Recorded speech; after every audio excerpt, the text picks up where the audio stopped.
The Elon Musk live stream of Full Self-Driving version 12 was a while ago now, and evidence is starting to pile up that Full Self-Driving beta version 12 is on its way to customers really soon. This includes first impressions directly from employees, including a few complaints, a full A to B uncut employee drive, and info directly from Teslascope on when we can expect Full Self-Driving beta version 12 when Tesla is aiming to push it out to customers, and more feedback on how employees have been enjoying version 12, what their complaints are, and how they feel it compares to previous versions. So first up, I've noticed Tesla has changed a little bit in the past few months. They used to be an extremely tight-lipped company with employees not saying anything on social media or anywhere else unless it was coming directly from Elon Musk himself. Well, that has changed, and now employees seem like they've been encouraged to more freely share their thoughts and experiences with the company in different products, including their vehicles, Cybertruck deliveries that have been happening for employees, and even Full Self-Driving beta version 12 has had a few posts made about it directly from employees. Now, I think there's a good reason Tesla is doing this. Think about the very first post about Full Self-Driving version 12 to come out on social media. That is gonna blow up, whether it's high quality, low quality, good or bad feedback, whatever it is. Well, if you can get the first narrative coming directly from Tesla employees, you have a little bit of control on how far all of this information is gonna spread, because once it does get to the public, people have heard about it, it's not as big of a deal. It's like, okay, well, you know, of course a lot of people will check it out, but not as many are going to be as excited and sharing that info as the first release of info that ever happened. So as you can imagine, most of the takes from these employees are lukewarm at best, and we want to take it with a grain of salt for two reasons. They're employees, they're not going to say anything too negative, but at the same time, of course, version 12 isn't at a point where Tesla feels comfortable releasing it to all customers. So of course, even at this point, Tesla themselves feel that this isn't up to par with version 11 that we have now. There's more work to be done, so it will be getting better before it comes to our vehicles. So this account on X has posted several times their impressions of version 12.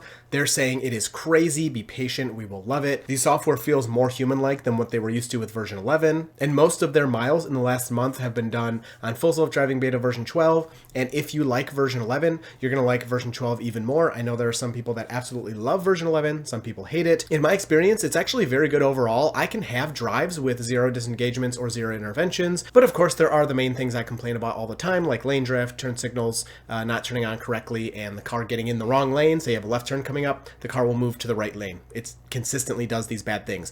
But when you're in a situation where those weird kind of consistent bugs aren't happening, I can have very good drives where I'll go miles and miles or even a full A to B drive and not have to do anything, which is not how I could talk about past versions. Now, one of the big complaints around version 11 is stop sign behavior. There are really two main parts of this. One, a lot of people find that the car is stopping kind of too soon at stop signs in version 11, so it will slow a lot as it approaches a stop sign, and then it will stop a little far back or even sometimes really far back, and then due to the NHTSA rules, it has to get to zero, and the car will sometimes accidentally do that before the stop line, and so you'll have this thing where the car like stops too far back and then super slowly creeps up so that it can see to make its turn or go straight through the intersection, whatever it needs to do, and it just ends up taking forever. Even when the car does get into a good position at a stop sign, it still has to get to 0 miles per hour thanks to NHTSA, and that causes the car to be a little bit awkward. Once it gets to 0, it very slowly then has to creep up again, and it's just not a natural behavior. Drivers around you can get confused,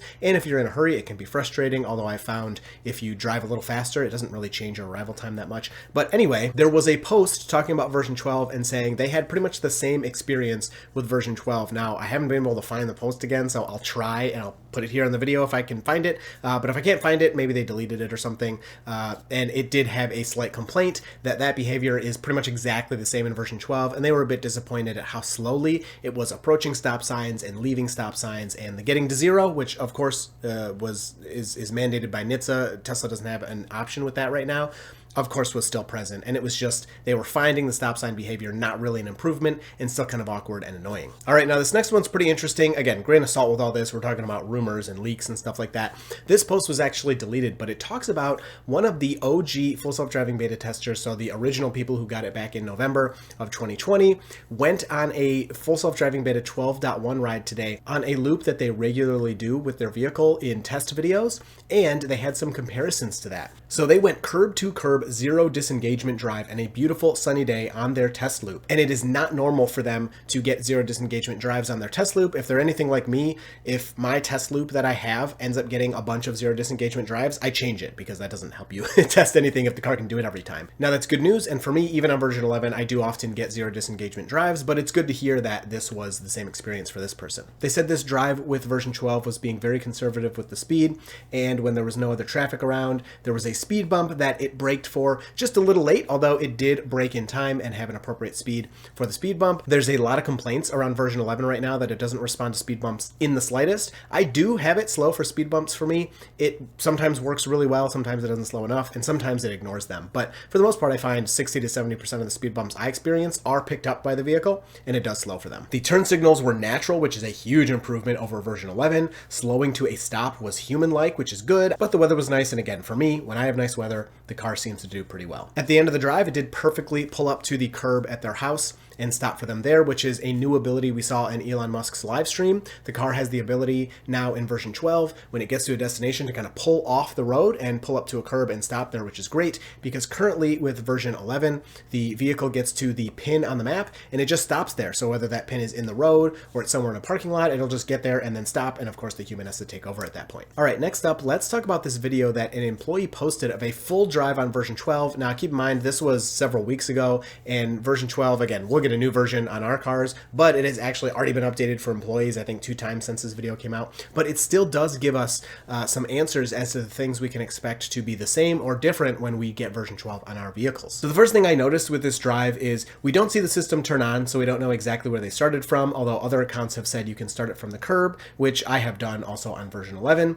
Nags are still present, so you're still going to have the steering wheel nag, and with the recent recall from NHTSA having the visual nag be a little more persistent in the beginning of the drive, I don't think we're going to see nags going anywhere anytime soon, unfortunately. So we do reach zero at a stop sign, and this is something that Elon said was hard-coded before, and now Tesla can't hard code for these things anymore. So they were able to tease that behavior out with their training data, however they did that, or maybe there is still some hard code and things have changed since Elon said that, but I'm noticing we are still seeing zero at stops, which legally is correct, but can be frustrating sometimes. Now, right in the beginning of the drive, unfortunately, the car gets stuck at a blind turn. The driver says in the video that they used the accelerator to finally make the car move forward, but it got stuck at its first stop sign and did not want to make the turn because it couldn't see to the right. Acceleration seems appropriate, at least from what you can tell from the video, and unfortunately for me, the graphics look the same as we already have. Now again, we are going to of course get a new build when this comes to the public, and maybe they're saving those graphics to kind of wow everyone,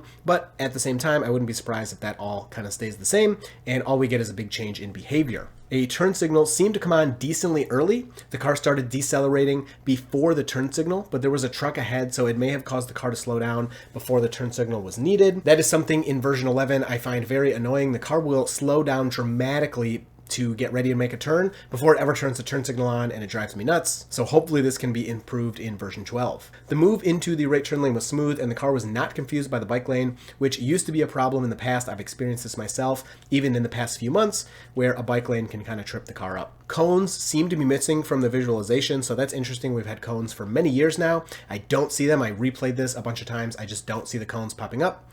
Maybe they're removed now for some reason. Hallelujah, we see no lane drift. Now, of course, lane drift, which I complain about all the time, doesn't happen 100% of the time where it's possible, but I'm just so happy to at least see an example where it didn't happen. So hopefully that problem will be gone with version 12. I fully expect it to be fixed with version 12. If not, something really wrong is going on over there. The max speed is increased by the driver. During Elon's live stream, he said the max speed always showed at 80 miles per hour, and he said it wasn't a concept that would be needed for version 12, as the car would just always know the appropriate speed, whether that was just following the speed limit signs or the flow of traffic or speeding up if it needed to. Maybe that idea has been dumped and we still will have a max speed that we can manually set as the car is driving. I think that would probably be best for now, since technically the humans are still responsible, but it's just something that I noticed was different from Elon's version 12 live stream. Luckily, the turn signal doesn't continually turn on and off randomly while waiting at this stoplight. That is a problem that happens on version 11, where you're sitting for a long time waiting for a turn. The turn signal will just randomly turn on and off as you're sitting there waiting for the turn, when of course it should just stay on the whole time. And we see the vehicle slow for some speed bumps, so that'll be a huge improvement for some people that complain about that not working working for them right now. The car almost seems to turn left from the right lane, but it seems to kind of correct itself,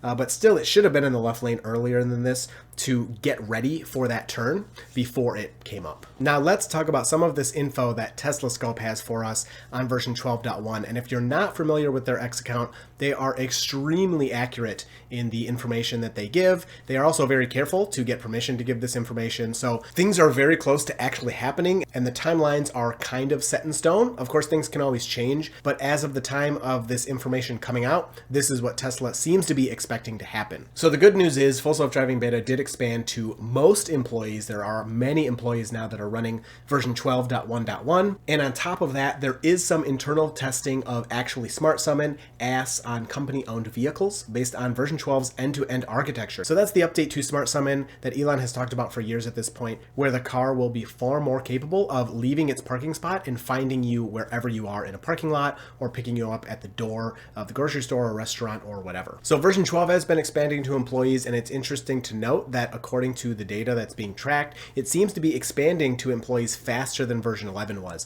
And version 11 is what brought Full Self-Driving Beta code to the highway. Tesla was very cautious with this, and it was actually being worked on internally for over a year before it came to public testers. So to see version 12 moving faster, hopefully it shows Tesla has confidence and it's looking good internally, and we can get it on our vehicles soon. So some employee feedback straight from Teslascope on version 12.1. These are the summaries of all the feedback they've received from different employees, and since these were DMs, these are not tied to people's identities, I would trust these a lot more than anything else you would see publicly from an employee. 72% expressed improvements in human-like behavior and general stability, 20% said they didn't really notice a difference, and 8% said they noted some worsened experiences. 40% expressed improvements with roundabouts, and 50% noticed no change, while 10% noticed some worst experiences. And for me, roundabouts, we really need those to improve. 37% expressed improvements in lane keeping, 60% noted no change, and 3% noted some worsened experiences. This makes sense to me because lane keeping seems to work really well, so I'm not sure we'd need much improvement there. And all of these employees do live in California. So Teslascope is remaining hopeful for a release to the public in late January with information from Tesla and some data on how this rollout is currently going. But at the same time, because the Cybertruck currently does not have autopilot or Full Self-Driving Beta or anything at all in terms of driver assist, some energy is being used to get Full Self-Driving Beta ready for the Cybertruck, although Elon said it's not really a priority because there are not very many Cybertrucks on the road, but hopefully it will be coming to Cybertruck soon. But overall, it's looking good for a release soon for version 12 for us. I'm very excited. And also for AS to come out, for actually Smart Summon to be used. Summon I use kind of all the time at home to move the car back and forth. Smart Summon I rarely use if it's raining and I'm at work, because at work there's like nobody in our parking lot. I will sometimes use Smart Summon and it works. I mean, it does bring the car to me from the parking lot, but it's super slow, and if there's too many other vehicles around, it's really not worth using. Especially if it's a busy area, you get in people's ways. It's really not very good.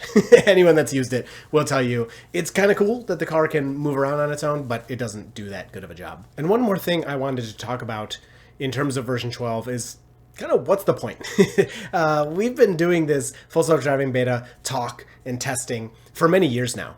Over 3 years, I've had Full Self-Driving Beta. I've made videos about it, talked to you guys down in the comments, watched some of your videos about it, and kind of learned about self-driving cars and this whole journey and what's going on.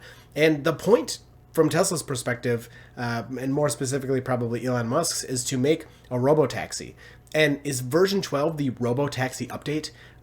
It's hard to say. I mean, of course, it's very early in version 12 days, and it's not going to be that, of course, when we first get it on our cars. But in 6 months, with more training data and especially getting data from the public, interventions and feedback, is that going to be the key to make these cars drive so many miles in between interventions that we can start to talk about robotaxi? It's hard to say, and there's a lot to talk about from a hardware perspective. Do the vehicles have all the hardware needed for an actual robotaxi with no humans in the vehicle? Well, unfortunately, no one on Earth knows the exact answer to that. Otherwise, full self-driving would already be solved. I will tell you I am optimistic in what we're going to see with version 12 here. I do expect a big step up. The car has gotten so much better compared to the early days, especially if you compare to 2.5 or so years ago. The car is leagues better. And I do think we will see a continued improvement. I am also really happy with what I have now. It's not a robotaxi, but being naturally skeptical, I was always skeptical of the claim that my car would go out and make me money. So I think a lot of it has to do with kind of your perspective on what you actually thought your car would do versus what was said and has been said in the past, where Elon pretty much every year is saying, oh, we're having robotaxis this year. I pretty much always brush that off. So for me, I'm excited for the car to gain capabilities, but I am also keeping in the back of my head the thought that the point of all of this, what Tesla and Elon Musk want to do, is make a robotaxi. So let's keep that in mind. Let's hope we get there very soon and our cars will be driving with no one in them.